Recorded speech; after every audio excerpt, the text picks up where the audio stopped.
Hello বন্ধুরা, trolley গল্প কথায় তোমাদের স্বাগত। শুরুতেই আমরা দেখতে পাই যে ওই ভদ্রমহিলা বলেন যে ছাতা নেওয়ার জন্য কত অ্যাডভান্স করতে হবে বলুন। যেটুকুনি আলোচনা করে নিয়ে এসে বলে যে আপনি বরঞ্চ তখন ঝিলিক বলে 101 টাকা দেবেন ম্যাডাম। তখন সবাই অবাক হয়ে যায়।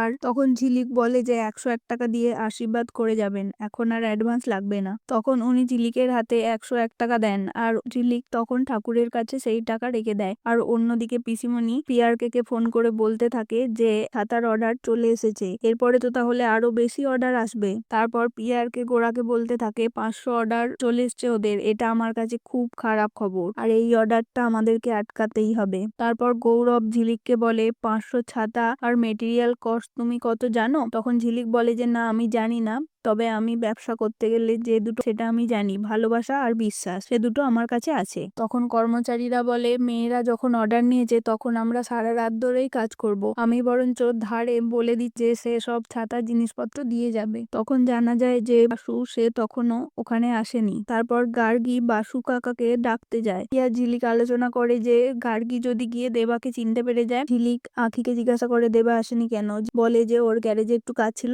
তাই ও আসতে পারেন। তারপরে দেখা যায় যে গার্গী আসে দেবার গ্যারেজের সামনে আর দেবাকে মাস্টারজি বলে ডেকে ওঠে। তখন দেবা গার্গীর দিকে তাকাতেই বলে যে না না সরি, আমি ভুল করে আপনাকে মাস্টারজি বলে ফেলেছি। তখন পল্টু বলে না না সরি ফরি কিছু নয়, ও কিছু মনে করেনি, তুমি তো ওর বোনেরই মতো। দেবা তখন রেগে গিয়ে ওখান থেকে উঠে চলে যায়। দেখা যায় যে পিয়ারকে আর গোড়া মিলে বাসু কাকাকে টাকা দেয় আর ঘরের দাবি দেয়, দিয়ে বলে যে কাজ হয়ে গেলে পুরো টাকা দেয়া হবে আর বলে যে কাঞ্জিলালের ছাতা এবার শেষ। গার্গী এসে বলে যে বাসু কাকাকে পাওয়া যায়নি। তারপর গৌরব সবাইকে বলে এই দুদিনে আমাদেরকে অন্তত 200টা করে ছাতা তৈরি করতেই হবে। তারপর গৌরব এসে ঝিলিককে বলে যে ছাতায় আরো কিছু ডিজাইন তুমি করে ফেলো। তখন ও আখিকে বলে যে হ্যাঁ হ্যাঁ করে ফেলো দিদিমণি। তখন গৌরব বলে ও কেন করবে, তুমি তো করবে। বলে যে আমি কাজ করলে কি ছাতা বেশি দামে বিক্রি হবে নাকি, দিদিমণি ভালো করতে পারে তাই আমি দিদিমণিকে করতে বলছি। তারপর দেখা যায় বাসু কাকা গোডাউনে আসে আর জেঠুমণি বলে যে সবাই মিলে কাজ করতে হবে, তবেই তো